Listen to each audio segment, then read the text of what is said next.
Today's episode of My Worst Date is brought to you by Audible. Get a free audiobook download and 30-day free trial at www.audibletrial.com/myworstdate.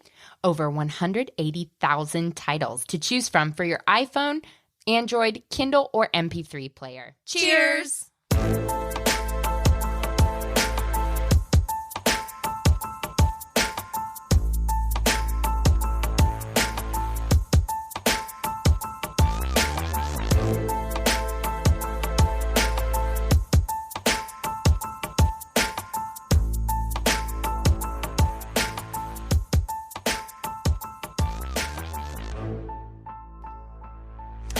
Truly. Are we recording? Mm-hmm. Okay, I have an update from last week's story, my story last week. Yeah. With the guy who called our friend a cunt whenever he did not show up to her date. Yeah. That guy. So I got an update about that situation. First of all, he listens to our podcast, so sorry that I was a little rough on you. But no apologies. That was really nice. You were actually very nice. I was the nicest one. You were the so nicest I was one. sticking up for you. I just wanted to be said that Cassie was sticking up for you. And Christina was playing the middle. You were on the fence. I was on the fence.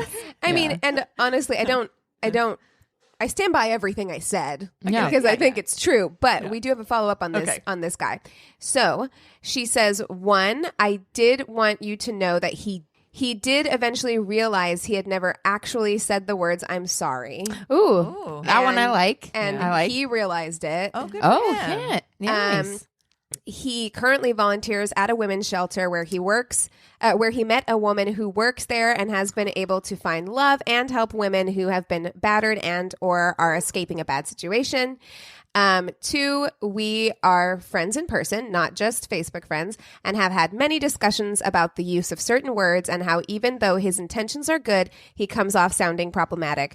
One thing I said to him was his use of the word hysteria. And she kind of educated him on calling women hysterical because that is a very complicated history behind that word. He had no idea about how that word in particular was used against women and how women were thrown into asylums for hysteria and madness. In jest, I made the suggestion that he should take a women's study class, and he said, and I quote, "I will if you take it with me because I think the root of my problem is I'm terrified of women." Aww. So they are taking a women's studies class together. So he has definitely learned a lot. And, I think that he deserves props for that because a lot of people do problematic shit and aren't able to, one, either recognize that their shit is problematic, or two, even if they recognize it, a lot of times your ego gets in the way and prevents you from actually apologizing and making changes. That's huge. So I do think, too, that the climate these days is so cancel culture that we're unwilling to give people the space and the compassion to learn and to grow and to change. So kudos to her for really letting this guy, prove that he had changed and growing with him and offering him friendship and compassion. Right, so, because he did. I mean, I think that there's a line, right? Like you want to give people second chances. And I think it's good to give people second chances. If they continue to willfully and continually fuck up constantly, then I think it's okay to cut them out of your life. But in this case, he was able to demonstrate to her that he is making strides. He wants to be a better person. Right. And he's actively working on himself. And that's really cool. A lot of people don't do that. It's a hard thing to do. So he did listen to the episode and he texted her and he said, "Oh boy, I really was an asshole, wasn't I?" Listen, he knows. He knows. Okay. He came with it. He's grown. Oh man. And I just wanted to give that update because, since we had a whole conversation about it last time, it is good to know that people are capable of change. So Yeah. starting this episode off with a hopeful note. I like it. You know? Well, on that hopeful note, Oh no. Are you about to drag us down? Or? Bring it on down. I shared on the Facebook group this week. I went for a hat trick. And Cassie, you're a fan of sports. I am. So you know what a hat trick is. Yeah. Hat trick is 3 goals in one game. So, or that's what I thought. Am I right in that? It's a hockey term. Oh, okay. Is it? Hack trick is. I think it's kind of like. I think it is a three for basically. It is a 3. Yeah. Yeah. So 3 dates, 1 night. It was a random Wednesday night.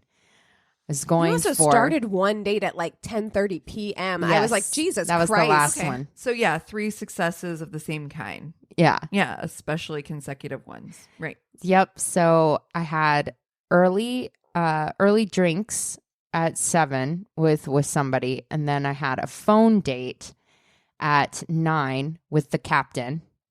Okay. And then 10:30. The captain. That's what Keegan said. We discussed that. Yeah, we were gonna call. I'll blur his name out. The captain. Yes. So for many reasons. But I pulled it off. I made it to all three dates. They weren't bad. Nothing to share on the podcast. The main thing, I guess, I'm bringing it was this like up. You did coffee, you did a regular date, and then like a late date, right? Is that what you said? A coffee, a phone date. Oh, phone date. That's right. And then a late date. Yeah. So I'm like, I believe in you. I know. God, I don't know how you have the stamina, truly. It's honestly to throw it completely out there, I have caught feelings for the captain, and so I have thrown myself into dating more in order To to distract myself and to be super cool, which sucks because it's that weird beginning where it's too soon to be all in, but you don't You're not want interested to. in I'm not anybody interested else. in dating other people, and henceforth am going out on terrible dates. So am I the question posed, am I the asshole for going out on a bunch of dates with people? I've been upfront with the people that I'm going out to meet that I'm soups cash. Yeah. I think if you're being honest, then no. I think if you were going into these dates knowing nothing's going to happen, but acting like it was and getting someone's hopes up potentially, right, then I would say yes. Yeah. But if you are being honest about like where you're at, then I'm like, no, then they know. Then that's on them then. They're making a decision. But are you leaving yourself open to the possibility of something happening with one of these people? Yeah, that's the other thing too. Is I'm not door closed on. I go into everything with an open mind, certainly, but yeah, this is a weird situation to be in. Definitely, yeah. I'm like, how I have not liked an available person that could progress into something, and I don't know what to do. I don't really know how this works. I haven't made it to this level I've yet. talked to you about this before. You've had like feelings for guys before. Yeah. But it just this one, we've made it through 3 dates. Yeah. Great dates too. Yeah, great dates. Mm-hmm. Yeah. Dates. We talk or text daily. Mm-hmm. And he's very communicative too, like very like and very aware of your needs. Yeah, which he actively asked what you needed to feel like confident and comfortable in a relationship, and has done those things even if they're not his cup of tea, which is cool. Blew my mind. I've never had that before. How do you mean? This was like after our after our second date. Uh-huh. We were talking, and he did what Keegan said. He asked me what I need to feel confident and comfortable, and I was like, well, I need like daily communication. Oh, right. you know, I like texting. I like talking. It doesn't need to be like prolific or anything, but I just don't do well like not talking for a few days. Being in the wind. Yeah. You know, Yeah. What's happening? I don't know. So he was like, oh, that's interesting. He's like, that's not usually my style, but you know, and he's done it. Yeah. Came up. Yeah. Stepped up. So I just think that that's incredibly emotionally aware. Yes, it is. No, I mean, it's true. It is. But you know, what I would say to you is like, don't overthink it. Like, you know, because I think you are absolutely overthinking the situation. Right. And I don't think you need to. I know it's hard. And like, it's hard because you don't want to get hurt. Yeah. Like, that's the situations. If you let yourself give into it too much and then it doesn't work out, then it's more devastating. But also, if you are looking for something real, that's just a possibility you're going to have to open yourself up to. Is like that you might get hurt. Yeah. Like you cannot like have a relationship without that you got to fall a little bit. You know what I mean? Have you talked to him about his hesitancy to make it like at least somewhat exclusive, like get off the apps? Or no, not really. I mean, after 3 dates, it just feels too soon. It feels too soon for me, and I'm definitely not going to put that on him. Right. You know, but if he asked you to, you would be willing, right? Probably. I don't know. Yeah, probably. Yeah. I might. I like him enough to give him see where it goes. Full attention to see where it goes, but I don't that's so tricky because Keegan, you had such a good point of because I had been thinking that this morning is like, oh, I have to be okay with getting hurt, and that's what I've been playing so far. I've been playing the safe game because I did get really really hurt, right? And it took a lot to get my feet back underneath me, but there is no such thing as a safe relationship. Like, not really. I mean, like, I'm very confident and comfortable in my relationship, but at the end of the day, anybody could hurt you. You know what I mean? Yeah. Anyone could walk out on you. Like, anything could happen. And you just have to be like loving somebody, and not that that's what this is, but you know what I'm saying is like loving somebody is opening yourself up to be hurt. Like, that's part of it, you know? Yeah. But, and also like, is it working going on dates as a distraction? Like, is it working? Because if it's not working, then don't do it because you don't want to. And like, there are other things that you can do. If you need a distraction, I mean, fucking call one of us. We'll come get a drink with you. You know what I mean? Like, yeah. But I mean, if it's working, then do you. I mean, that's fine. Yeah. But. No, it definitely, it made me feel really, it wasn't just a distraction. It also made me feel really confident. Sure. And really like, because Captain is also a freaking 10, like he is very good looking. Smoking hot. Yes. It's nice to feel sexy, to feel confident and be like, okay, like, you know, I look the way I look and I can pull it. I can pull it. So just catching dick left and right. I'm like that meme, the chick with all the hot dogs. It reminds Amy Schumer had a stand-up bit about that where she was just like, I'm 165 and I can pull dick like, anytime. I can catch dick anytime I want. Yeah, pretty much. Getting dick thrown at me left and right. Yeah. You know? So yeah, I guess stay tuned for this saga to see how this progresses. But on the next episode of Days of Our Lives. I know, I have a lot to, I think, consider in that. I want to be ready to be open and to get hurt, and I'm really getting confronted right now with whether or not I truly am. So yeah. And that's a good thing to know about yourself too, is like where you're at, you know? Yeah. Levels. I still have like definitely like concrete walls up. Sure. Guard your heart. Yeah. Guard your heart. I get it. I do get it, you know?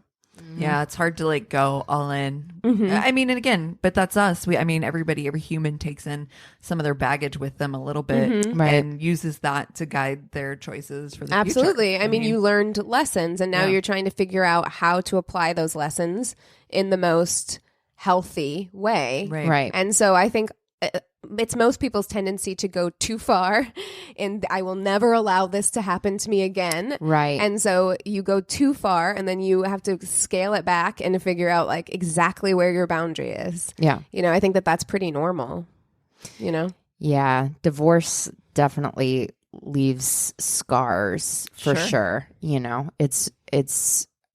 I have never had a breakup affect me the way that divorce does, because it is a little death. You're mourning the death of your future. Yeah.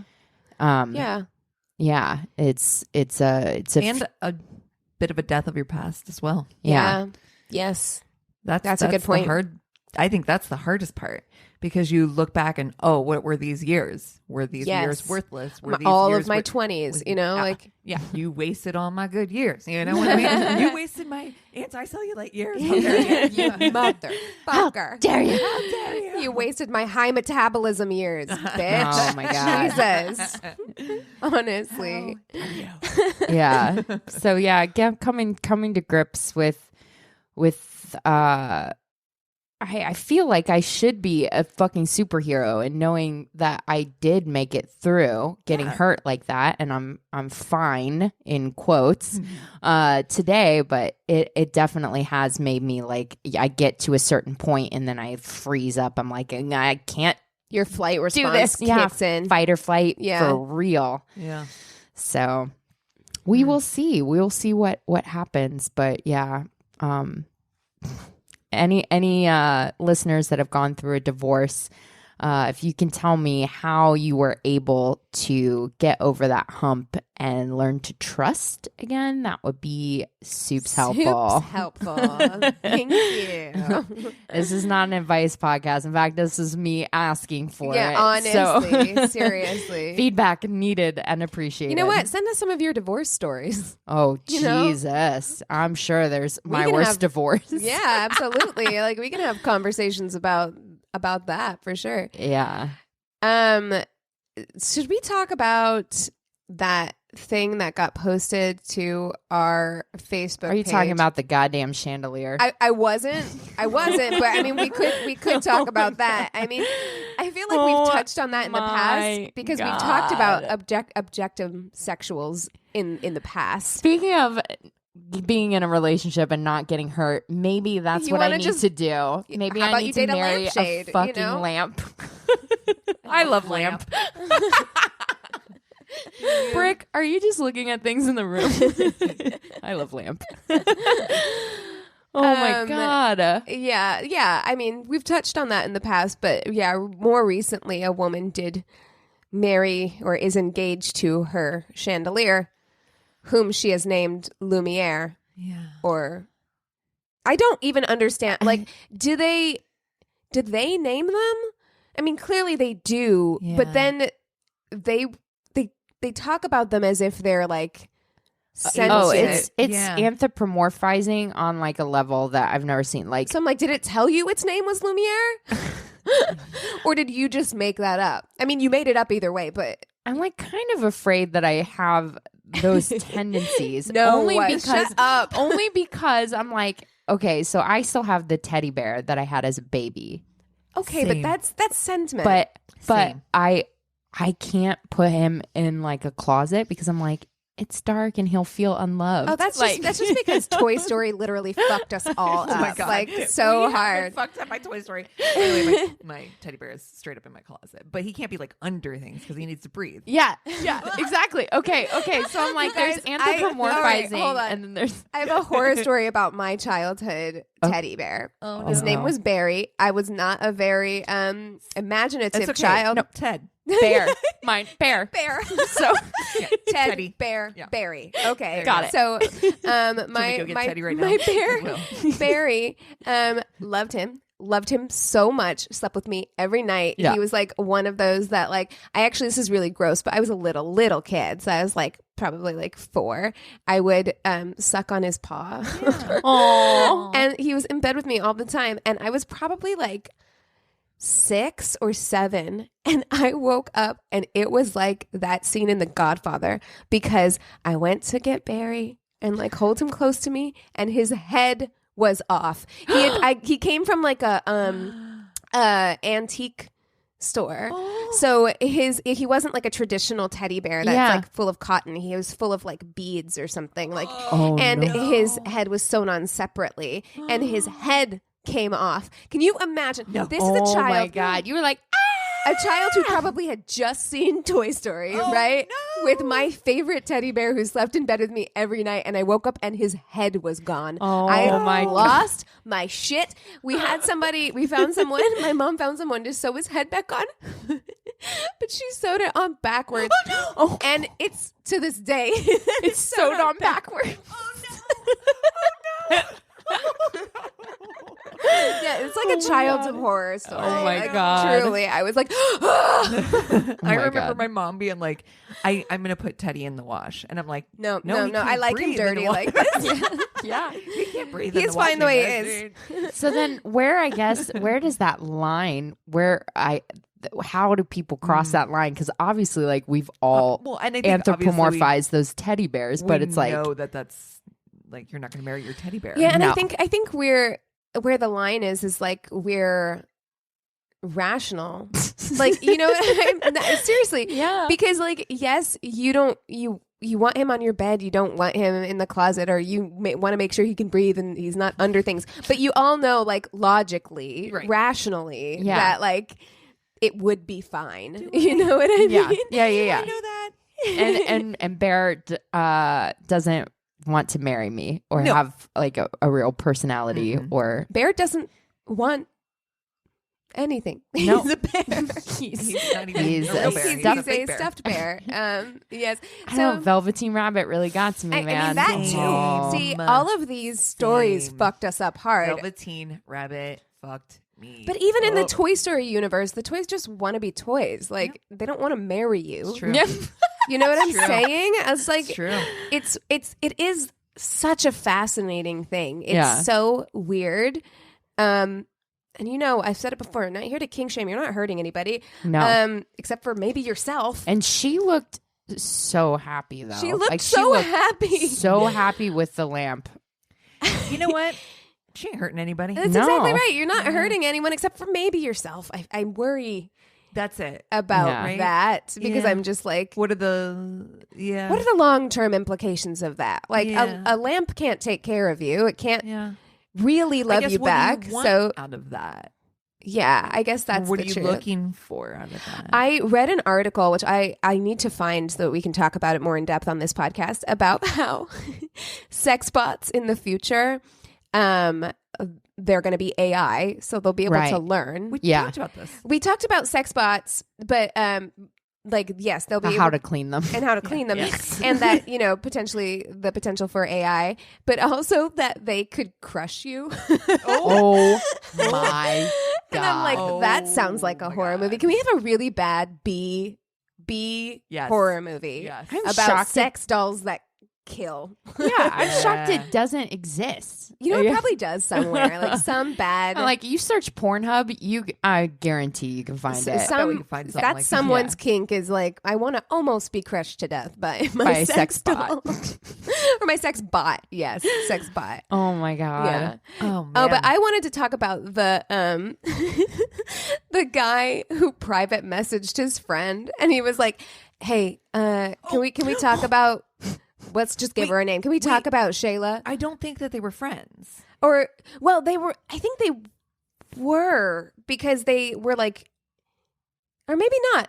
I don't know. Yeah, because in the comments were the additional DMs. Oh, that's right. Maybe they're just people who ran in the same kind of circle. Right. So they knew each other in some respect. Yeah. But maybe they weren't wild. like friends. Freaking crazy. So he DM'd this guy and was like, "Hey, can we talk about Shayla or whoever?" And the guy was like, I guess so. What about her? And he says, I've been talking with her a lot, and we've grown pretty close. I know you're her boyfriend and all, but I was going to politely ask if you could break up with her. Politely. I just really feel a connection to her, and she would be happy with me. Oh, my God. Just step out of the way. Yeah, I mean, listen, just step down, bro. This is the first step in a movie, I think, of him killing him. Well, yeah. I mean, yes. And then it gets worse. Like, the rest of the conversation. Yeah. All right. So then the guy responds and he says, that's funny because she told me you were creepy and constantly text her even when she doesn't reply. You need to stop talking to my girlfriend and get the fuck out of my DMs. Oh my God. And he said, LOL, you know she's just using that as an excuse because she'd rather tell you that than the truth, which is that she met a nice, charming alpha male. There it is. Oh, okay. And that's where I was like, because at first I was on the fence. I was like, where's the truth in this? And then I was like, yep, Yep. a Right. lion doesn't need to call itself a lion. Right. You're right. You're right. a fucking lion. So anyone that says like, Any alpha, man who calls himself okay, talk about deal breakers. For me, that would be one. If you call yourself an alpha male, I'm getting up and leaving the table. Yeah, we're done here. And then he says, "You betas are all the same." So ding ding. And then he says, "What the fuck? Did you make her block me?" As if she's not capable of doing that for herself. And then he says, "To be honest, I should thank you. I didn't even want that ugly whore anyway. Have fun with her though, beta." What a true alpha. I know. Gross. I didn't even want her anyway. You're so fucking sensitive. Yeah, that's what's so funny about all the interactions that I've noticed with people that call themselves alpha males like that. The second they say no, they automatically flip it around and have a little temper tantrum. Like, I'm too good for you anyway. You're a fat, ugly whore. And you're like, okay. Well then. You must have a type. Seriously. Because you came to after it hard. me. Yeah. You came Yes. hard. So hard. Not even like to the girl, obviously was already doing that, but like you went to her boyfriend. Yeah. Which you wanted is- it so hard. And it's so gross to me because it's like, listen, if you're going to ask one person in that relationship to break up, maybe ask the girl. Why would you go to the guy as if she's his property, Right? And ask for his permission to date her? Oh, Like if sure. she can make a decision. What did he think was going to happen? What did he? Oh think yeah, of course, bro. Oh, no problem. You know what? Why not? Yeah. That sounds She good. would be happy with She you. would Actually, be happy. These Yeah. people, like, I used to play this game Out of your mind. as a kid, and I think I've talked about it on the podcast before. It was a game I called Consequences. Just literally, like, think about my action and then try to go with the consequences as far as I could go. Like, what is going to happen if I throw this Diet Coke bottle at the mirror in front of us? You know what I mean? Yeah. And think through. And I'm like, some of you motherfuckers didn't play that game, No. and it shows. It shows. It shows. Because now when I act on things, I think through what the effects of my actions might be. It could be funny at first, but then the mirror could break. But then and then I gotta clean that shit up. I gotta buy Cassie a new closet door. Yeah. Like I That's got. awkward. Yeah. You guys. So speaking of things that we've seen on the internet this week that are blowing our minds. Yes. Can we talk about the cats? That Okay, guys. is the best comment that I got from that whole thing was like, what a fucking frightening look at the uncanny valley, because it truly is. It's so terrifying. Here's the thing, you know. And I loved I the know show. that this is not. I can't even. Right. I love the show. I've seen it. It's I was truly incredible. obsessed when I was a kid. I have the VHS. Oh yeah, of the Broadway. You know, nothing show. to watch it on, but I do, but I have it. I own it.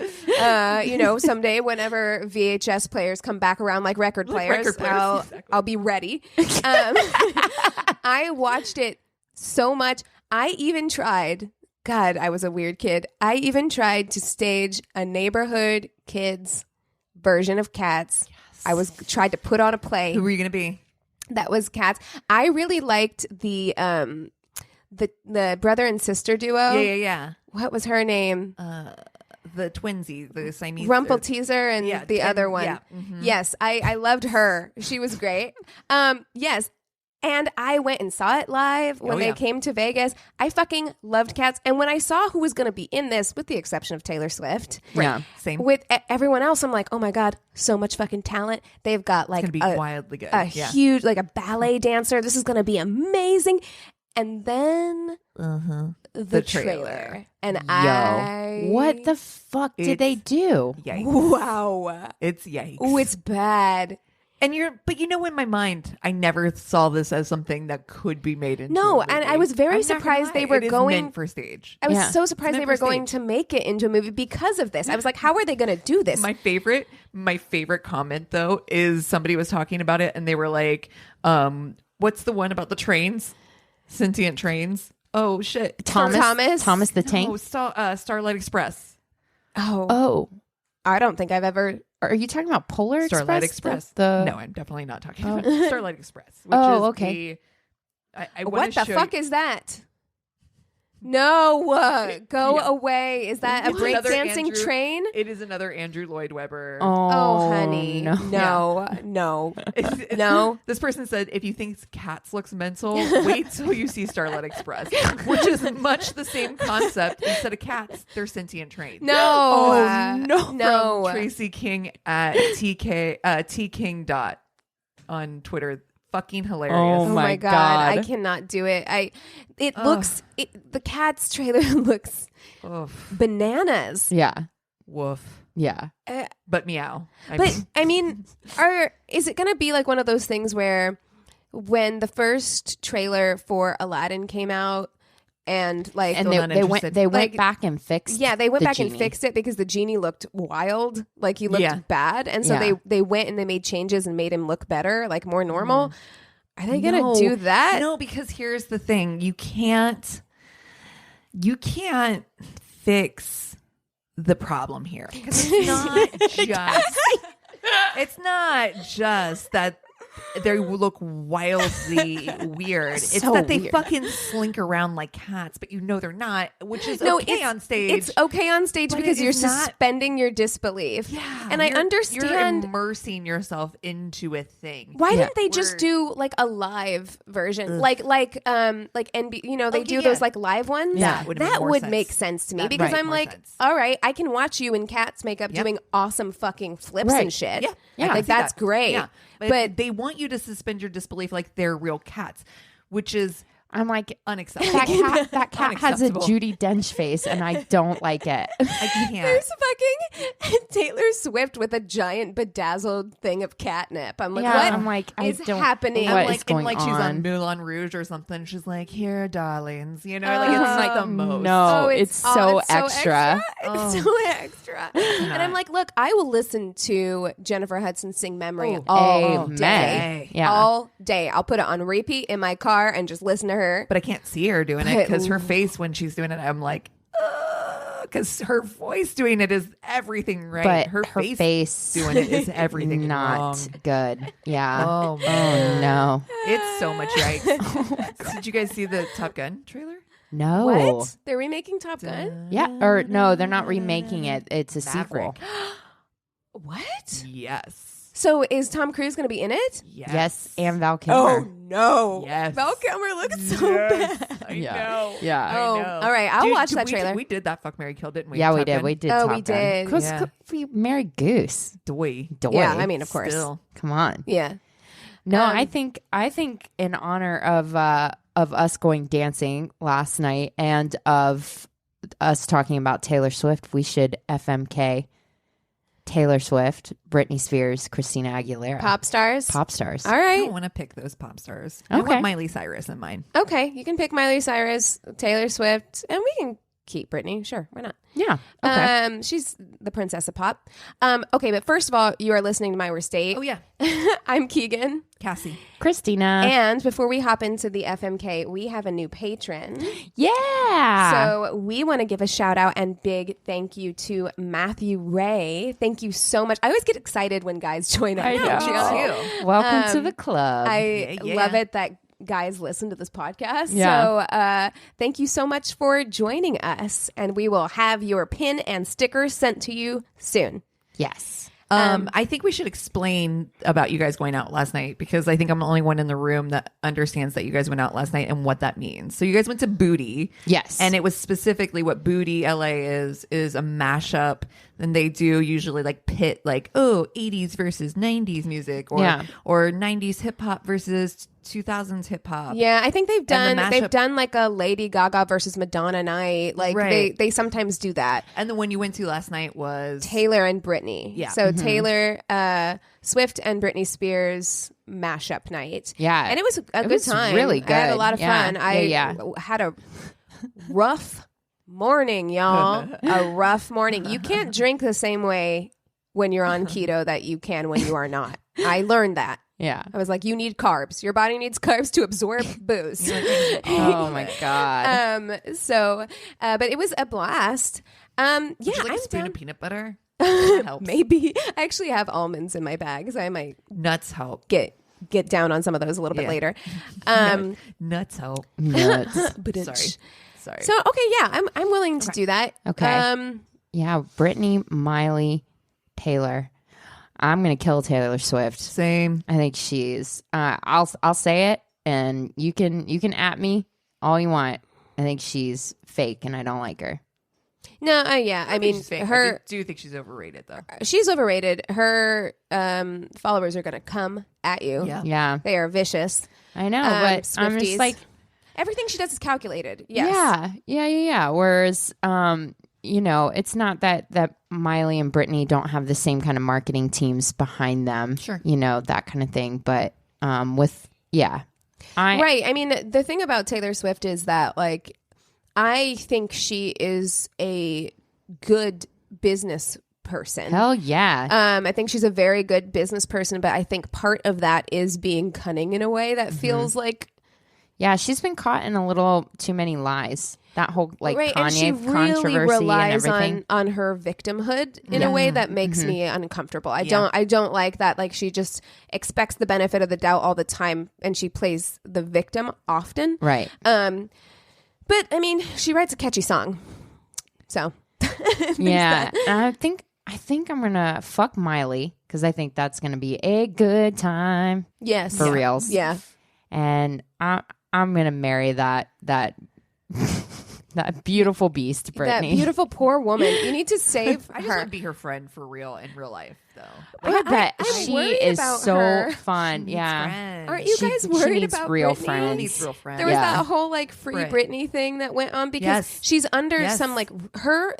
They talked about it on the Daily Zeitgeist because there's a whole podcast about it. Yeah. And she's under just this weird conservativeship that like is reserved for people who are brain dead. Like it's reserved for people who are in a not for a 30-some-odd-year-old woman with children.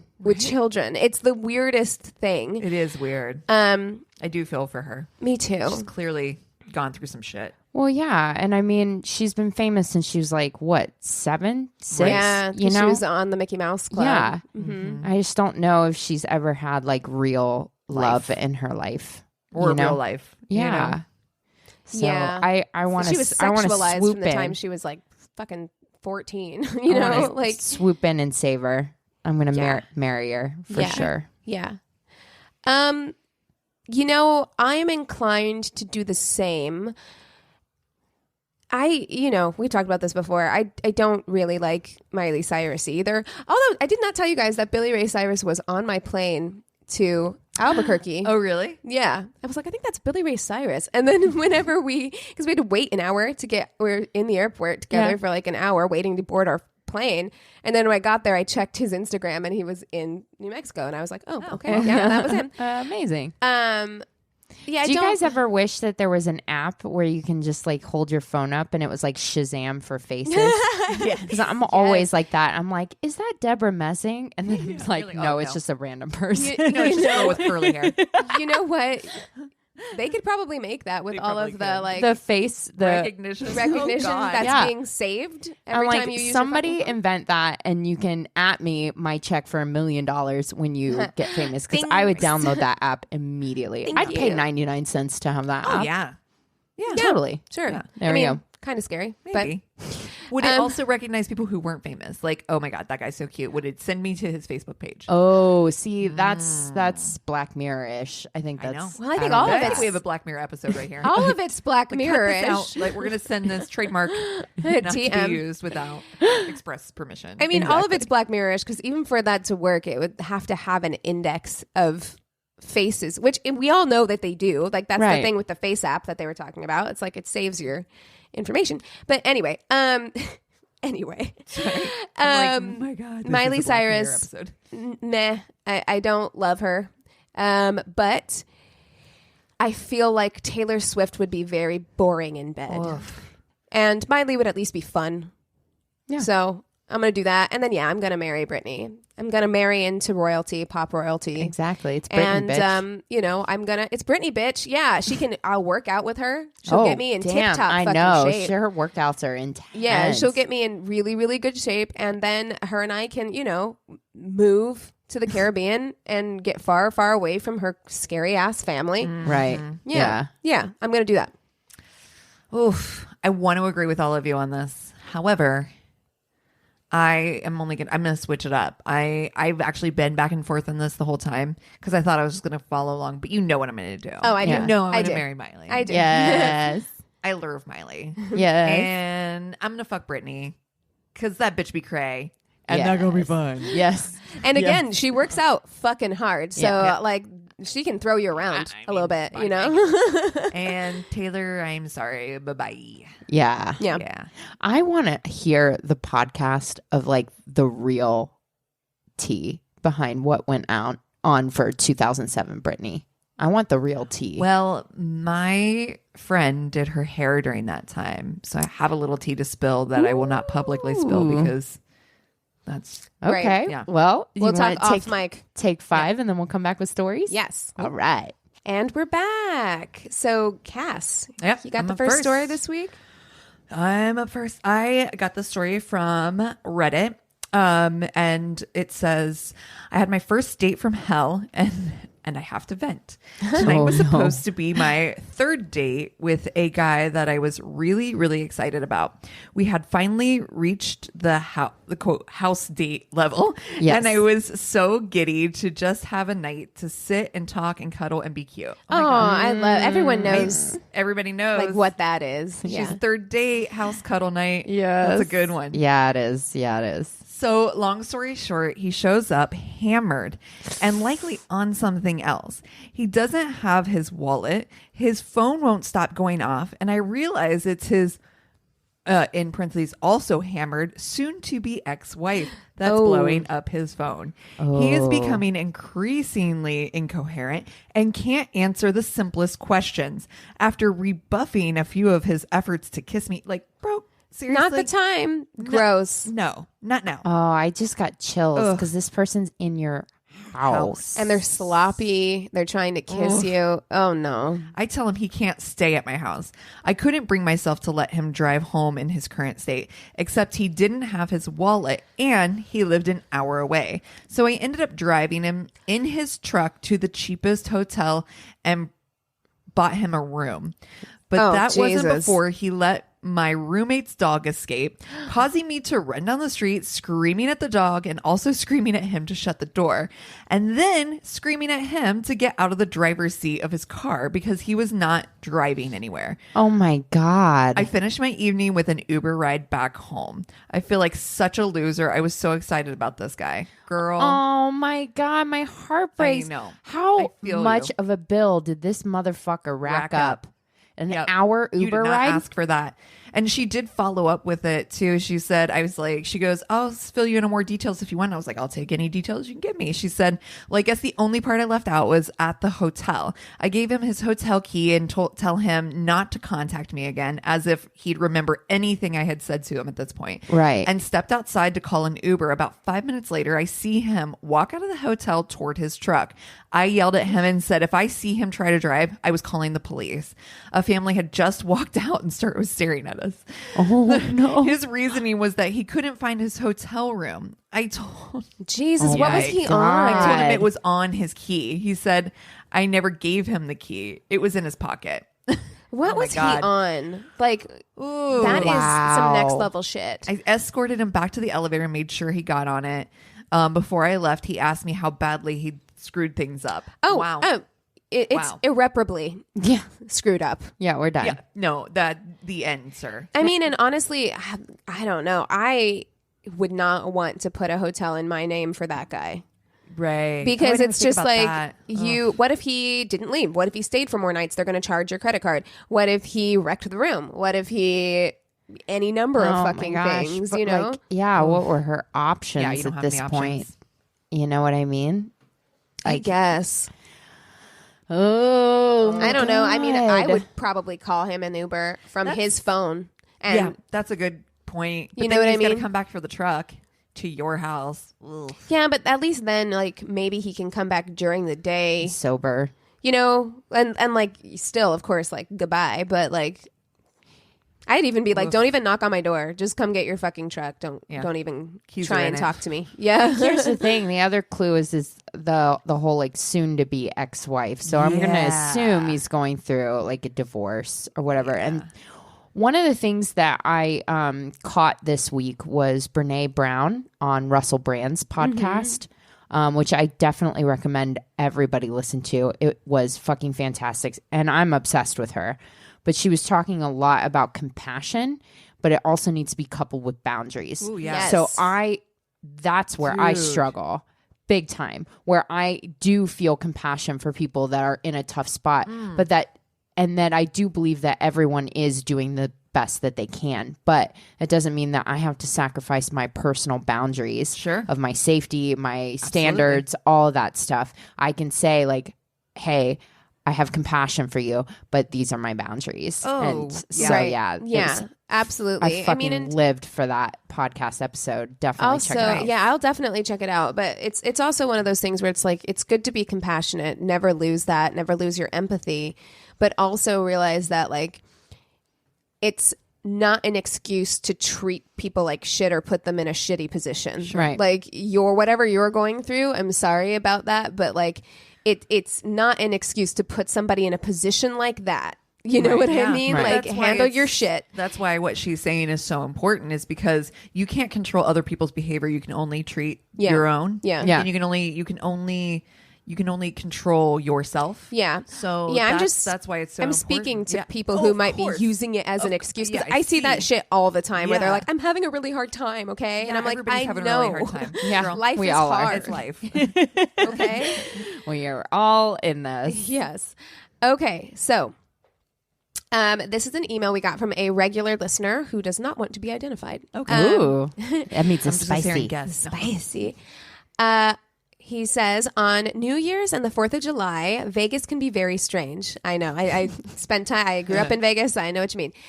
Fireworks and gunplay in the streets and backyards. It's kind of wild. It's Wild West. This year, my car was hit by fireworks from a neighbor. Luckily, I have a video system and they are paying for it. Something you just have to experience for yourself. Oh, man. I had so pissed. If your car got hit by a firework. Yeah. Or a gunshot. I had been dating a woman, and on New Year's, we went to her house for it. She had a bunch of kids over, around 15 tweens, and then her younger son. I just got chills. It's too many. Her and I had been drinking when she said, hey, would you please go grab my purse and a couple glasses of wine? This was right before New Year's. I was okay with this and did it, came back out to the pool, and she pulls out of her purse a Glock along with a couple of magazines. She proceeds to start discharging it into the air, then tells me the combination to her gun safe and wants me to get her ARs out so that we can shoot them into the air. No. After you've been drinking with 15 children in your house. No. Fucking no. No. He says, I like firearms and have a concealed carry permit, but when drinking, they are off limits. Right. Obviously. Yes. This was our last date and the only person I have truly ghosted. Oh my God. You're like block. You're like, that escalated quickly. Jesus Christ. Quickly. You're like, honey, sweetheart, can you get my purse? I know. And a couple glasses of wine. Pew, pew, pew, pew, pew. Yeah, you're fucking like Yosemite Sam now. Jesus Christ. Question. What happens to these bullets? I mean, They they come don't just back go down. down. You have 15 kids in your yard. And They you don't want to just go up get and disappear. you want to go get an AR. You want to go get an automatic So you're like, rifle. Wow. Which, like, why? Why do you need an automatic weapon? Why do you need to shoot off a gun? Yeah. What are we? Why? Is this a conversation? But I also dull, like or? that the Glock wasn't enough. Like, she was like, You know what? that's not. You know what? This just isn't doing it for me. Because you. It's a little bit of an amuse-bouche. Now on to the entree. They make fireworks. I mean, not that you should be shooting those off in your neighborhood either, but I mean, if you have to do something, fireworks are better than a gun. Makes sense. Because at least you see something. Yeah. Like shooting You're at just, it's you're just making noise. noise. You're just making noise. And if you've ever shot a gun, loud. it's painfully loud. Like, Right. why would you even?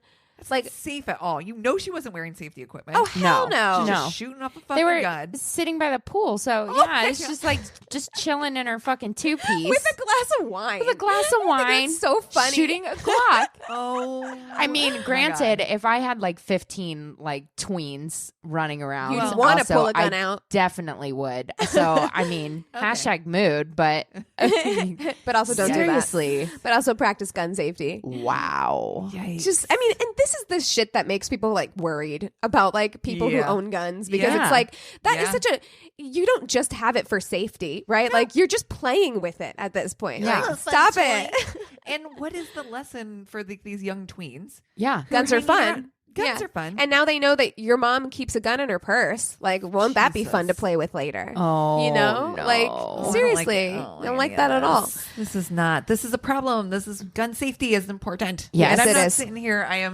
definitely am not of the mind of like take everybody's guns away, but I am of the mind of like be safe, be smart, Be smarter than this. This is be bullshit. Smart. God, Like, this is wild. I just can't get the image out of my head. I know. just literally. suburban mom. Yes. She's probably got like a cardigan on. She, you know? she definitely is like not in the summertime. And, Oh, the summertime. No, it's in New Vegas. Year's. Oh, It's not summer. New Year. Oh, Yeah. Okay. Yeah. Okay. But does she have the I want to speak to the manager haircut? I was picturing like a blonde, like bun, like maybe like a blonde, messy bun. She has a She's got cigarette, too. manicured fingers for sure. Oh, Virginia Slims all day. Yes, she does. All And the day. square manicure. Oh, Oh, yeah. yeah. Square. Yes. Yes. Squared off. Okay. Mine is also from Reddit. He says, I had a first date with a woman I had been speaking to for a while. She mentioned over WhatsApp that she was nervous and was going to go for a drink before meeting me. She turned up almost certainly not having had a drink, but numerous ones. She was me last night. It was bad. I've been that. I think, honestly, if I go back to You're Alan like, fun Christina Tudyk, came. I think because I went and had drinks at band practice before meeting him. Oh. And so I Like think one I think too many? I was fun Christina. You came off hot. I came in hot, Yeah. and he was like, "Ooh, cute." Anthony won't stop making fun of me because last night when I got home, I went to turn on Friends like as a Yeah. end of the night something to What watch. you watch. Anthony was like laying in bed and I like fell. I like fell backwards, and then I did the thing that they do in Friends, like where I got up and I said, "Are you okay?" Like I fell over, and then I was like, "Are you all right?" And he was like, "What?" Yes. Oh my god, your Instagram stories were cracking me up Oh my though because God, it's oh like no. there's no words. Oh. We're all just like yelling. We're just screaming. We're screaming. Oh my God, I didn't see him. They're still up. I'm gonna Oh. take them down because it's It's crazy. It's a lot. Yeah. So he says she was slurring and couldn't collect her thoughts coherently and kept repeating herself. Everything was V intense. Yay. From over-the-top compliments to being told that I remind her of her dead cousin. Oh, I was about to be like, oh, that's fun. She sounds like a nice drunk. And then I'm like, oh, no. Oh, no. This is all over the place. Oh my God, like, Silent Tudyk. I know. He's writing it about me. I kept trying to steer it back to holidays and other first date conversation, but to no avail. She ordered a white wine. I ordered sparkling water. Good call. Good call. At one point, her elbow slipped off the table as she went to rest her head, and she kind of slipped, and it ripped open all the buttons on her dress. Oh, I love this. This is amazing. Oh, no. Then the food came. She only had 2 pieces of pizza, but typical drunk table manners, talking as she shoveled food into her mouth, frequent bits falling out everywhere. Okay. This is drunk Christina. We've got a woman with no buttons on her dress. There's like pizza sauce falling all over her chest. The elbow slip is what got me. I've done that. I've done that. I've definitely done that. Oh my God. That's amazing. Then the bill came. She went to pay her half, and on the tip screen entered £10, which was the amount her pizza cost. Oh. She clearly intended this to be what she paid. The waitress said, "Are you sure that's 100% tip?" She didn't want to be challenged. This is definitely me. Girl. Do not You're challenge like, me. first of all, don't ever tell me my business ever again. First of all, I'm a really good tipper, and I believe in tipping good. And I believe in you, okay? Oh, my God. That's so hilarious. She didn't want to be challenged, so she loudly said, yes, £10 tip. And then I went to pay, and as the waitress handed me the machine, she started shouting at her, demanding that the tip be used to pay mine. Wait, then what? started shouting at me, how this works. saying, I trusted you. Why did you pay? What? I trusted you. I trusted you. Trusted you. Do you ever get, well, Oh, I mean, it's man. the same. You get kind of like this weird poor girl. mantra and weird rationality when you drink. Yep. So I can totally say, Yep. oh my God. Oh, man. So she started to partially recover, and I said, look, this isn't going to work. We then exchanged, yes, it will, and no, it just won't. And she's arguing with you. It's gonna work. It's going to work. Listen. It's gonna work. It's yes. You're so it cute. is. You're so cute. Yes, it is. I then said, I have to leave now, and just left. 10 minutes later, I get the following text. Yes, it will. You didn't have to be such a bitch. I treated you kindly. I did everything for you. Oh. Sleep well, bitch. I'm gonna start texting that to you guys when I Sleep bitch. at the end well, of the night. bitch. I'm just gonna start texting that to my friends. Sleep well, bitch. Sleep well, bitch. Then 10 minutes after that, give me a second chance. Come and meet me for a drink. No, why are you still drinking? Why are you still drinking? Ma'am. Hey, Ma'am. you gotta maintain. You gotta maintain. Ma'am. Once you get to that spot where you're telling people sleep well, bitch, you're going all the way. I mean, You're I think you should sleep balls well, in. bitch. Go home. Go to bed. Oh my God. He just says she was properly drunk. Yes. Yeah. Yes, she Yeah. was. Oh, and that's when I hear those kinds of stories, I just know like that's a shame receipt the next day. Like that's something you wake up and you're like, fuck. Yeah. What did I do? What did I say? You look at your text and you go, did You I hate tell him to yourself so sleep hard. well, bitch? Did I call him a bitch twice in one text? Yep. Plus, does anyone else not love like calling guys bitches? Yeah. Like that. There's something. Be a little bitch. You're being a bitch. That is a drunk thing to call. Yeah. It is. You're just being a bitch You're- right now. You're being a total bitch. Yeah. Oh, crazy love time. Yeah. Cassie's You know got me. her murder notes. You know me and my murder notes. First of all, my right. hand hurts still from Oh, writing notes. I hear Jeez. you. Oh, right. So, I hear you. are you guys ready to hear this story? Yeah. I Yes. believe I may or may not have found one that you don't know. I Ooh, believe. okay. Obviously, may or may not have. Yeah, those are Sorry. the only two options. Yeah, it really was. Yeah. Well, I don't know. I do know. I do know both. All right.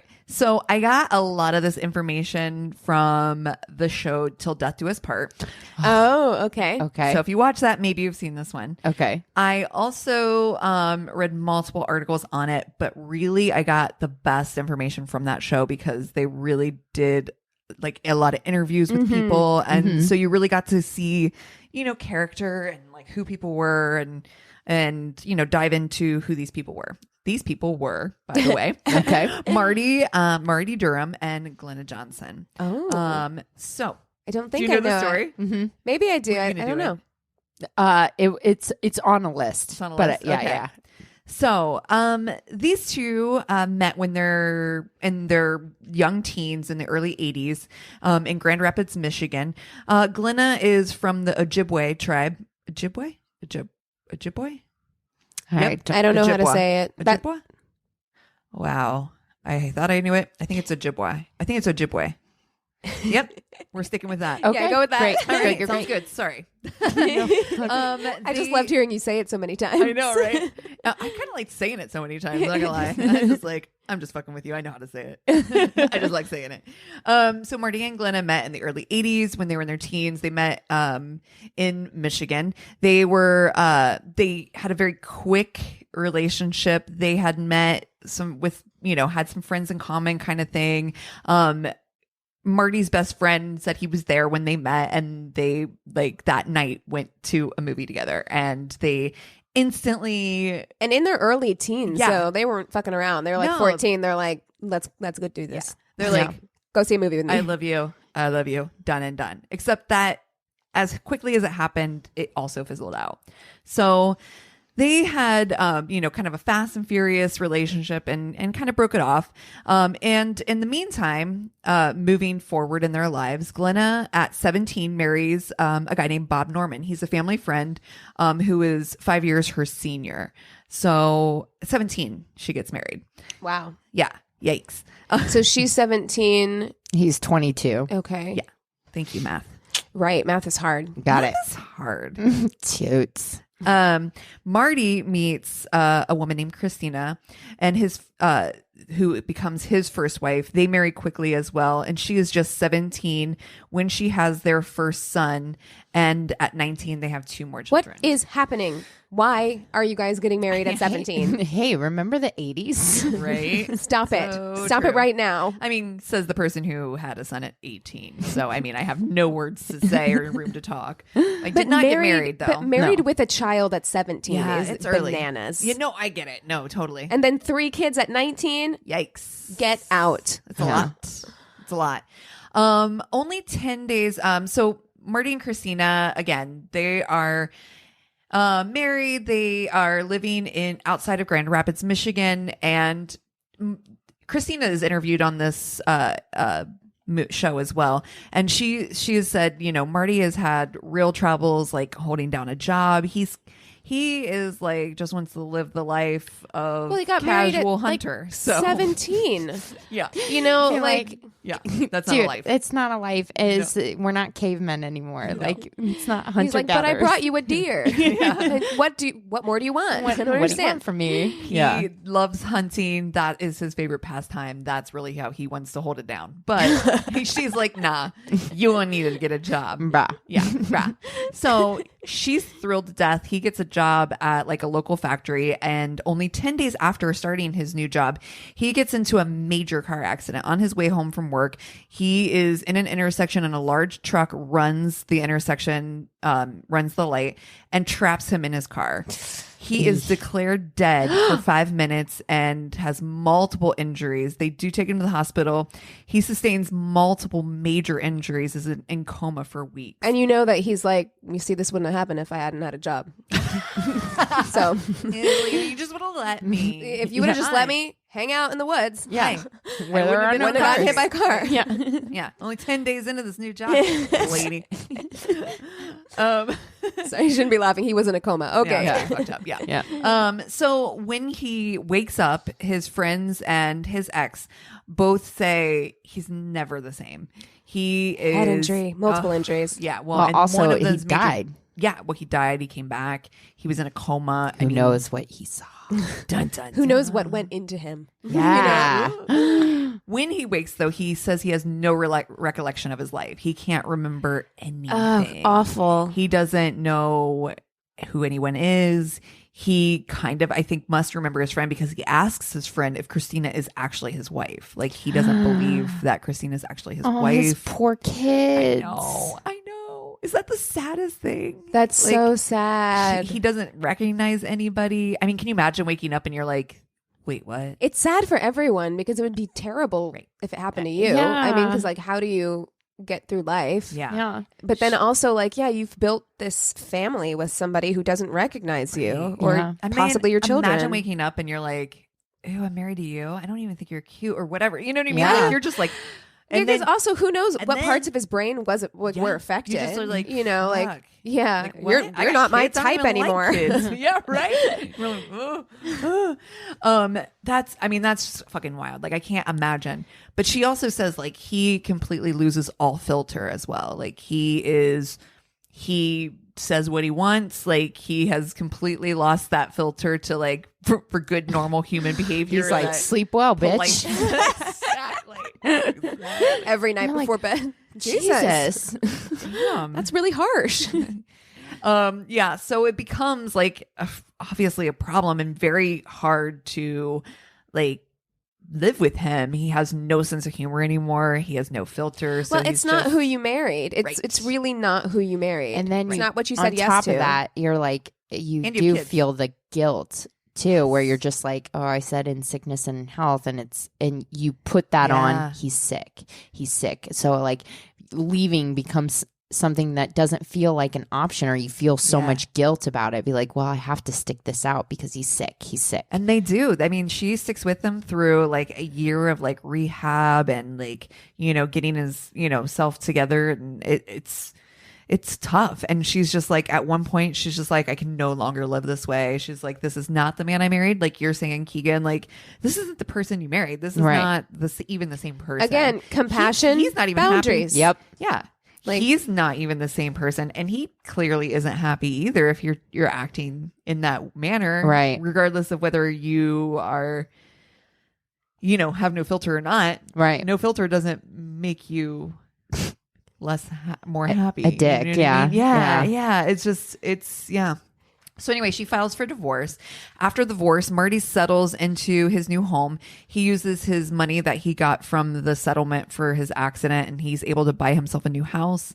There's no amount of money that could ever be like enough to get out of that, right? For something like that. Like, Jesus.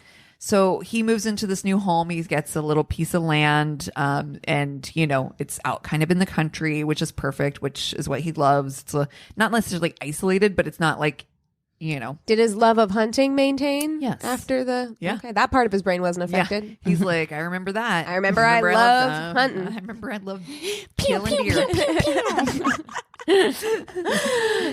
So he settles into his new home in Newaygo County, Michigan.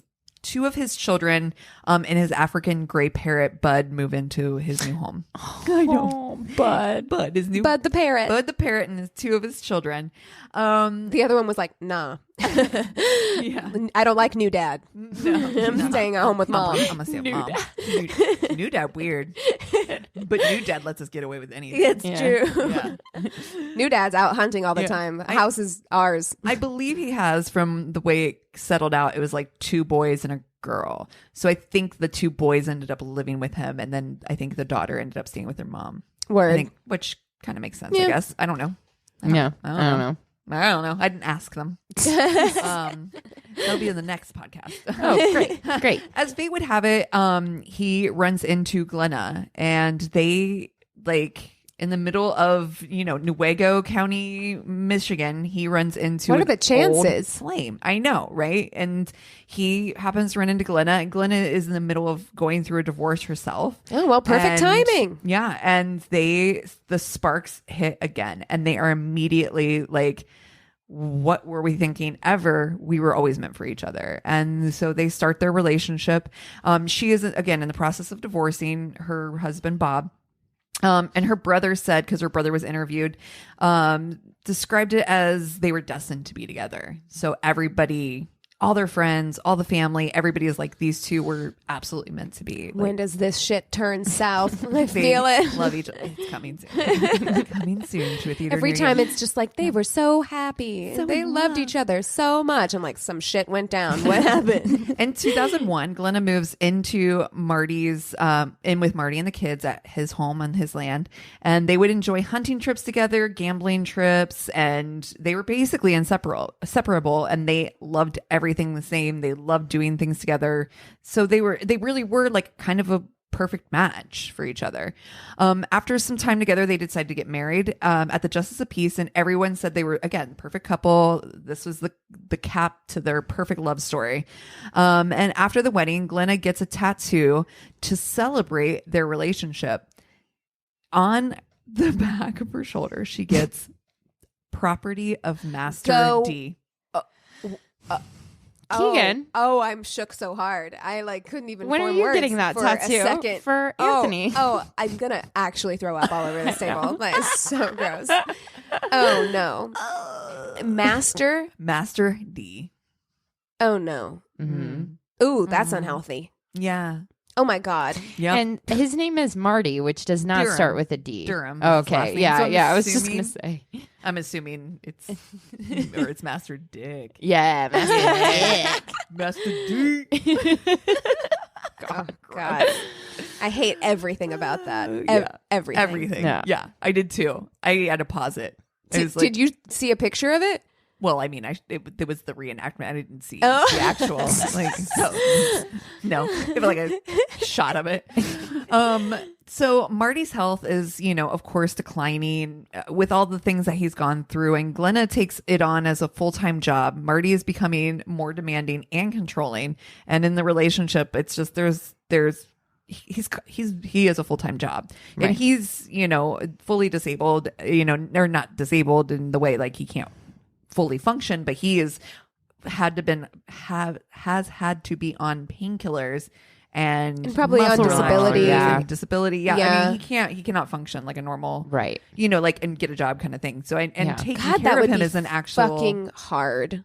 Yeah. That would be really, really hard for both of them. But if you have to be on painkillers, you're never you never feel normal. I mean, and legitimately so too. You know what I mean? Yeah, like you have to be on them. Legitimately has like real fucking major injuries that are never going to ever heal properly, know?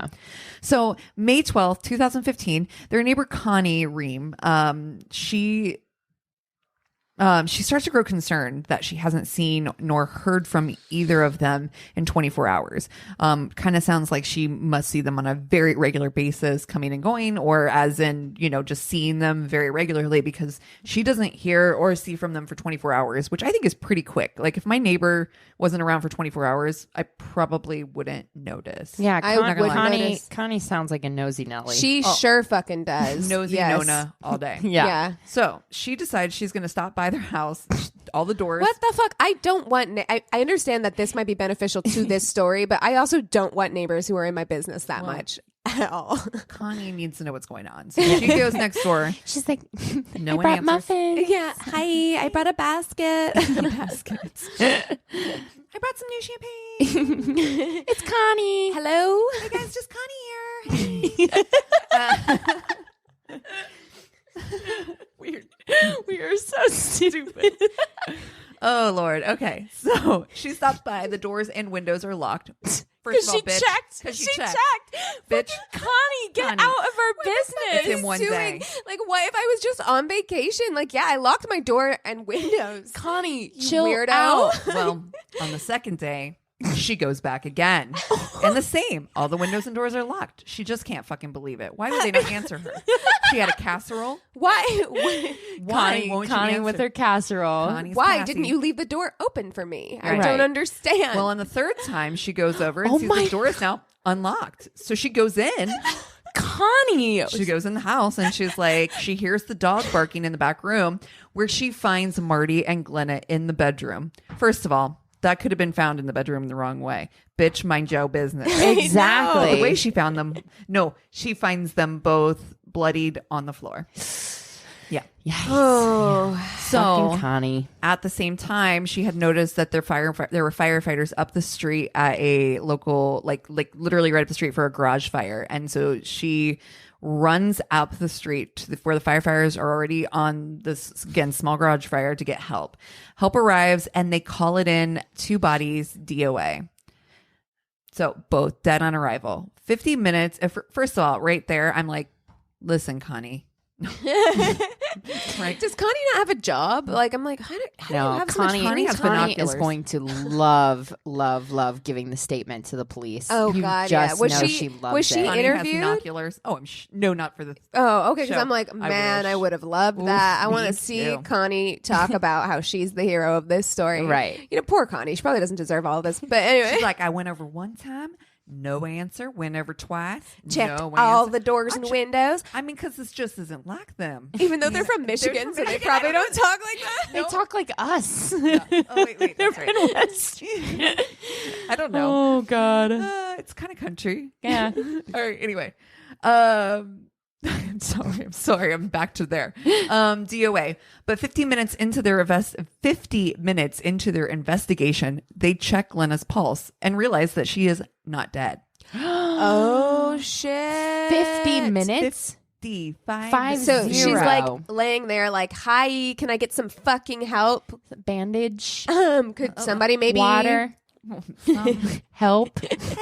help?" But like obviously not conscious or Yeah. at all like able to say or do anything. Oh my 50 God. minutes in, somebody's like, Isn't you know what? that- That's sugar pulse. Isn't that fucking scary? Because pulse. like, what if she'd been alive when they got there and then she died and they were like, "Yeah, DOA." Yeah. Like, what if by the time they it checked could her have been. pulse, she was dead already? Like, Absolutely could have been. they never Isn't would that have wild? known. They just would have been like, "Yeah, they were dead when we got here." Glenna arrives at the hospital with a gunshot wound to the head, two wounds to the head. So here it is. They aren't for sure if it's 2 or 1. They can't tell for sure, but it does look like there's 2 entry points. But they can only find 1 bullet inside of her head. So yeah, yeah. Back at the house, they find a Ruger underneath the love seat. The house is known to have money in it. They go through and they don't seem to see anything that seems too suspicious. But everything kind of needs analysis, right? So they're like, we'll send this gun in, or this house is known to have guns in it, right? So they have multiple guns. He shoots. He's a hunter. They have a gun case, all this stuff. So like it's known to have guns in it. Yeah. And so, it's not that suspicious that there is this gun that they find on the floor. It's a little suspicious that it's in the living room underneath the love seat.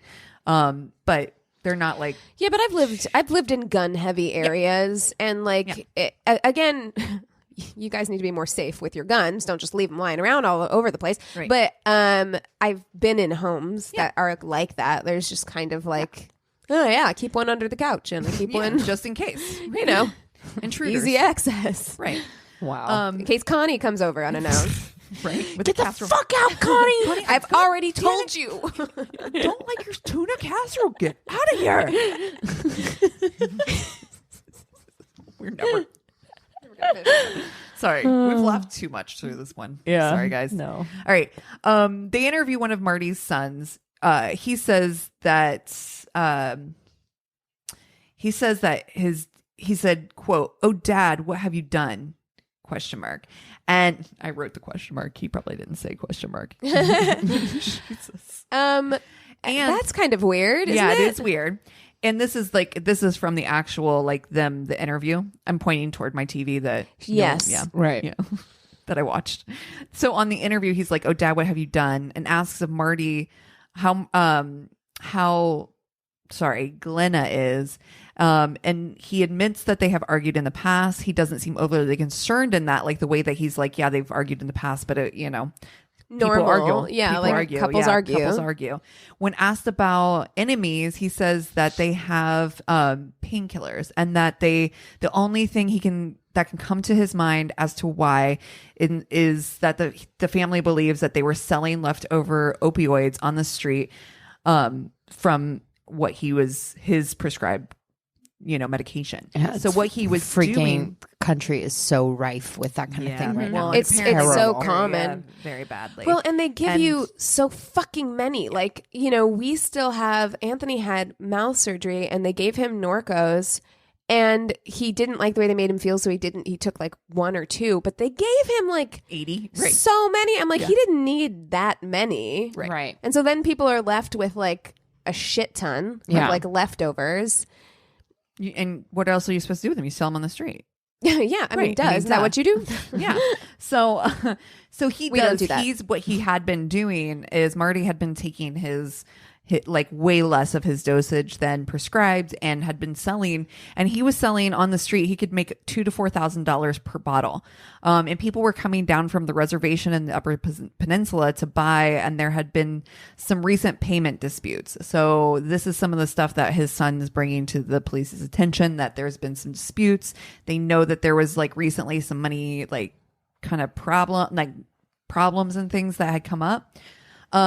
And the next day, so that he, after the kids are interviewed and everybody's interviewed, the kids are now allowed to go into the home. They're able to retrieve the parrot and see the house. They go in. Poor Bud. I know, poor Bud. And they retrieve the parrot. They retrieve, like any belongings that they want to have kept. I think that's awfully odd considering like there was literally a crime there and we're not real sure. Very odd. Isn't it? Mm-hmm. Yeah. So while they're in the house, though, they notice that the house is completely torn apart, which they say is unusual. The couches have holes in them. They find multiple notes in these like manila envelopes underneath some paperworks and stuff. And they're saying, "I'm so sorry." They're letters that have been written to Glenna's family, and they're in Glenna's handwriting. They're letters to her children and her ex-husband saying things like, "I'm so sorry." And the family read them like they might be suicide notes. Like the way that they were written were like, "I'm so sorry. I wish I was, better for you." Things like that. "I wish I could have done better." So, but the family is like, his kids are like, would these look like suicide notes? Like these look like notes that you would leave somebody when you know that you're leaving. Right. You know that you're not going to be around anymore. You know what I mean? And so they give these notes to the detectives. They also find out that Glenna had, they found like a torn up paperwork in one of the drawers and had found out that Glenna had not been making payments on the house. The house payments, were not being made, and the house was about to go into foreclosure. The house was so far into foreclosure that the house was literally going up for auction and was scheduled to go up for auction on May 12th. Oh no. Yeah. Dude, how fucking fascinating. This is fascinating is the wrong word, but that's the family annihilators, the people that like lose their job and then they get up every day and pretend to go to work. It's like people's like avoidance or whatever of a problem. I'm like, what did they think was going to happen? Yeah. They didn't play consequences as a kid either. People who have no fucking like end, like what is your end game? I always think the that. The wildest thing for me is that they said that they owed $5,000 on this house, but yet the kids are saying that there was money and stuff in the drugs, safe, and they were getting money from drugs. Plus, he's getting disability. They're making money. So where's the money going? Money going? So they look into their assets a little bit more, and they notice that Glenna has a major gambling problem, right? And that she had been hitting up the casinos quite a bit, but they both had been, and that's something that everybody that was part of their gambling they did together. Addiction that's a lot of gambling. Weird to me because I'm just like, how do you lose that much money? Well, and again, like, how do you have all this money in all your safes, but you can't pay $5,000 to keep your house from going up for auction? Yeah, that's so weird. That is weird. Yeah.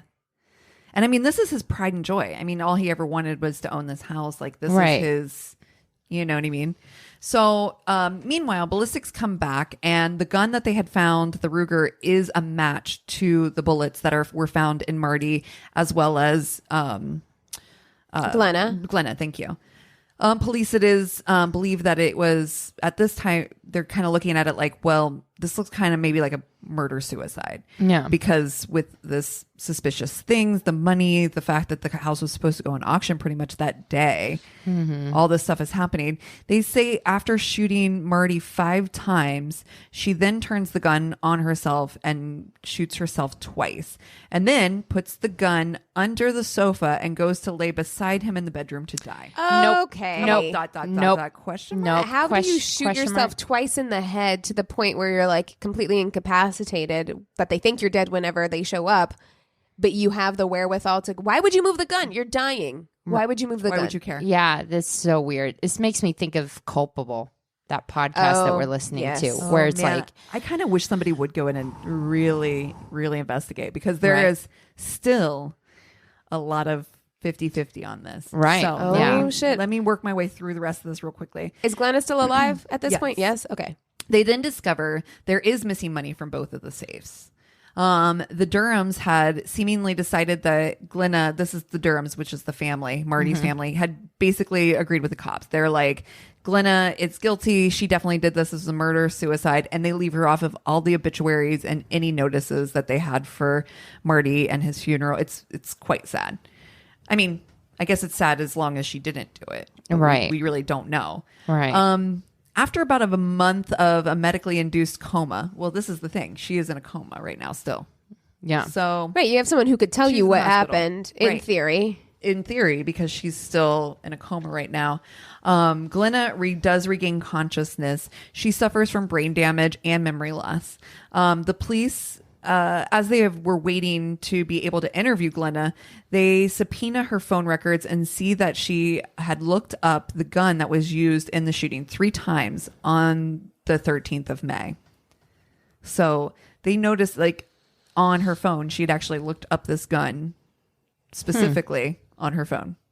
Police confront her. She denies denies any of that, and says that there are no answers really from the interview they have with her. She is, of course, I didn't do it, but that's it. Yeah, like basically, like, why would I kill him? I love him so much. This is the love of my life. Like, they show the interview, and she's completely distraught, like crying. But people can put on an act, right? I never will judge, because you never know. Well, how people will act. and it could be authentic too. It's like she could be that devastated. She intended to go out with him. Right. It didn't work, and now here she is without her husband. Right. And so she may be actually devastated. Truly. But maybe just not entirely for the reasons she's saying. You know? All this to be said is they really don't have a whole lot of information regarding, like, they're not able to, like, really fully link it up, and they don't have enough clues to say yes or no. So 7 months later, a surprise witness comes forward. And that surprise witness is Buddy, the African parrot. Who was there? Plot twist. So I am going to play you the so video that they played on the show, because it's fucking wild. And I will transcribe it for you if you can't hear it well. So I'm going to play that.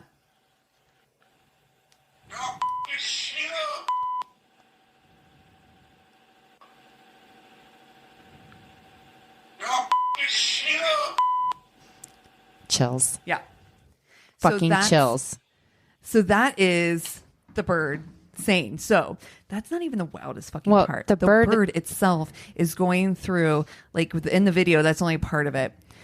The bird is switching voices. So the bird goes from this, like, high pitched voice that's like, oh, I don't like that. F you, effing white boy. And then it's like, fuck you. I'm not fucking getting it. It's like literally a fight. Like, the bird's voice goes from a high-pitched voice to a low-pitched voice that sounds just like him. And so you just heard... Oh, it's so creepy. ...his voice. Yeah, saying, don't fucking shoot. Don't fucking shoot. Is that the fucking most wild thing you've ever heard? That's bananas. So, of course, they take this video to the police, and they're like, we're pretty certain this is what happened. Because this bird has been saying this shit. And, can you imagine? So the sons have the bird. No. Oh, I'm sorry. I didn't explain. Oh. So the ex-wife of Marty has the bird. Either way, Yeah, can you fucking imagine you wake up in the middle of the night to that? Oh my Like God. I'd be like, oh no, poltergeist, Bad bud. Bad bud. No, but no. Don't fucking shoot. And then it's changing voices. I'm like, oh, Yeah. I don't like this at all. No. It's like literally mimicking like tone. So it has a very distinct higher pitched women's tone versus a very distinct lower pitched men's tone. It is wild. It's wild. I wish I could have found a better video which kind of played both, but it's incredibly wild. At any rate, they do go arrest Glenna. They do, find that, Glenna does have slight DNA that's found on the pistol. The weird thing is that on the bullets or the casings, she has no DNA on the bullets or the casings, which is weird because the gun itself, the Ruger, has 6 shots, and they believe that 8 shots were fired, which would mean that she would have had to reload after being shot in the head. Right. It's so weird. I don't know. I don't know. So on June 24th, 2016, Glenna is arrested, like I said. There are 2 glaring problems with this case, though, and that is if Glenna did it, where's the money? There's missing money out of the safes. Why would she take money and then kill herself, right? Yeah. And how does Glenna shoot herself twice in the back of the fucking head, clean up, and then hide the weapon? Right. Yeah. Why are they... Who shoots themselves in the back of the head, too? They show so the wound. weird. It's literally right behind, kind of like back of her ear. That's not what it's weird. It is weird. It's not as if it's impossible to do that, but why would you? That's not what you do. Right. You do this. Yeah. Or you, Or your mouth, exactly. Yes. Like, why would you? It's not weird. practical. It is impractical. That's super. And it is weird. And I don't understand. I get so frustrated when law enforcement just gets stuck on an idea and then just continues down that path no matter what the obstacles are, because I'm like, what? Shouldn't it be like the simplest explanation is usually the right one? In what universe is it the simplest explanation that someone would shoot themselves in the back of the head, get up, clean up, move the gun, and then go back, go lay down, lay down to die? Yeah. So lay down to die. It's the weirdest thing, right? Yeah. Here's my thing too. Even with the parrot, and obviously the parrot's not testimony that's usable. It is just a wild. I wish they would make the birds swear no. and birds on the stand. But here's the thing. Even if he is mimicking the exact conversation that was happening, doesn't mean that there wasn't a third person there. Yes. Right. Doesn't mean another guy, another girl. And yeah. she's like, you effing white boy. But that could be anyone. Anybody. If you're fucking around with drugs. Yeah. Like. And people are buying product from you. Yeah. Yes. And somebody that could be owes anybody. You money. That could be anybody. There's so much questionable in this. Or someone, just knows that you keep opioids in your house and they're just like, let's go fucking get them. Yeah. You know what I mean? There is one thing, though, that the kids in the house do confess that when they went to the home, they did take the money. So the money that was missing from the safe was not from a robbery gone wrong. The kids say that they took the money. Well, what about the pills? Did they check and make sure all the pills are still there? Because, somebody who somebody could have robbed them for those pills. And the kids could have done that too. Opioid epidemics are right. Oh yeah, it's a fucking problem. Yeah. On trial, though, the neurosurgeon that had performed the surgery on Glenna did say that it was possible for her to function with the specific injury that she got.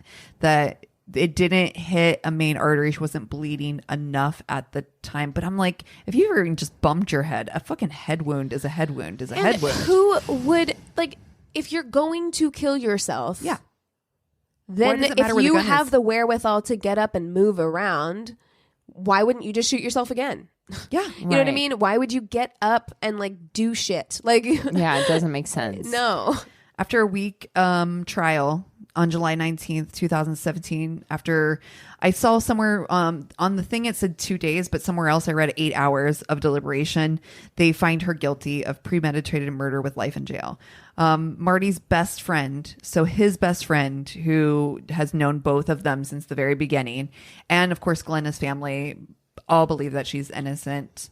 Marty's family, his children and the ex-wife, believe that Glenna did do this. It does put it all into a very, I find it to be very questionable. I agree with you, Keegan. My first question is like, it seems so fucking weird. What about the kids? Like, could the kids have done it? Wouldn't that make more sense? Because what I'm hearing is like, I'm guessing that it was premeditated because they found the notes and because of what they found on her phone, that she had Googled about the gun. You know what, though? Couldn't have, even after she died, couldn't they have done that? And that's exactly what I was going to say is like, because to me, it's weird that she would Google that gun anyway when you're in a house with lots of guns. Yeah. Do you know what I mean? So it's like, why would you be looking up that particular gun? Right. It makes more sense that someone else got on her phone and looked it up so that they could link like, oh, she was looking at this particular gun. Mm-hmm. You know what I mean? Like that makes more sense to me than that she did that, because here's the other thing too. Maybe, I mean, we don't know what's the history on the gun. Where'd the gun come from? Who's it registered to? Yeah. Here's my question. Maybe they got this gun, procured this gun, and were like, maybe they went to sell it. Maybe they were looking at, you know, right. Who knows? Because there's a multitude of reasons. If the kids took the money, there's motive. Yeah. Like, I'm not trying to pin anything. Like they lost their father. I'm not trying to like be insensitive. I'm just saying like, if looking at this from like an investigator standpoint, why her? Like whenever you clearly have, they're saying it's because of the money. Because she didn't pay the rent. She hadn't been paying their mortgage. Oh, I see what you're saying. They were literally about to go to auction. And so they're assuming he didn't know this. Right. They're assuming that he had no clue that was happening. Yeah, my guess is he didn't. Yeah. But yeah, that's a head scratcher. Tough. Yeah, I mean, right? because that does change. There is motive there then. So I get that. Okay. I mean, there's definite doubt on all. But yeah, I wouldn't convict. There's a little bit too much doubt to say like beyond a reasonable doubt she did it. You know what I mean? Right. Like I don't feel like that. There's too many weird. Yeah, if I was on that jury, I'd be like, it would be, you'd have to be really convincing for me to believe that she got up after shooting herself in the head twice. Right. When her goal was to kill herself. It's not as if she was trying to stage something. Like she was trying to kill herself. Right? Then yeah. Then it doesn't make sense. Yeah. So true. I don't know. Good one. Yeah, it was a good one. Did you know that parrot? I thought it's a different one. I thought, I did not know that one. You pulled out the parrot the and I was like, me. I don't know about no parrot. Oh my God. I didn't know about no parrot. Yes. Oh my God. It is creepy, isn't it? Dude, I'll try to find you guys the long form one, but with the video with her, when it changes its voice. Ooh, I don't like it. Oof. There was a thing on like NPR about this parrot named Alex. I listened to it driving from Columbus to Miami when we were moving down there years and years ago. And I remember we've been driving forever. I was so tired. And this researcher was talking about having this parrot for like over 30 years and like interacting with it every day, doing like all kinds of like experiments or like playing with it essentially daily for 30 years. Well, Alex got really sick. Aww. And she's just talking about what it was to like drop him off, and then like every night he would say the same thing to her. He'd be like, "I love you, goodbye," and like I'm just like listening to it, and I'm just like sobbing. Can you imagine? Like it's one thing. I'm like 30 years. 30 years.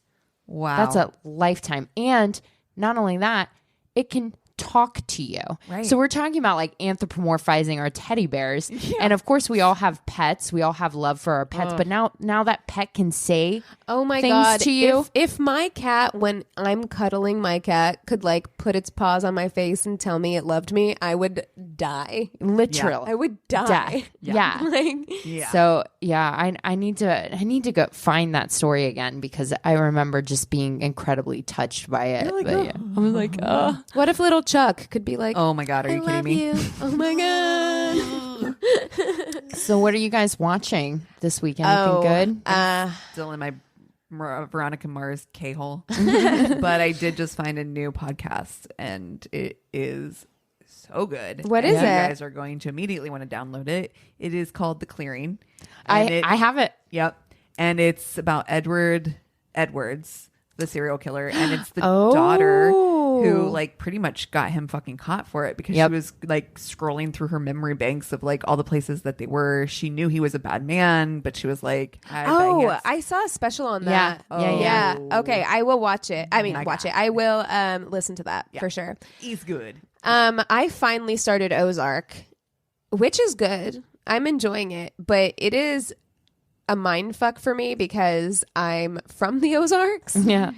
And I made my Facebook status the other day. I was like, I am simultaneously offended and homesick when I watch it because I'm like, oh yeah, that is how people are. And then I'm like, how dare they portray us like that? And then I'm like, no, but they're like that. So you're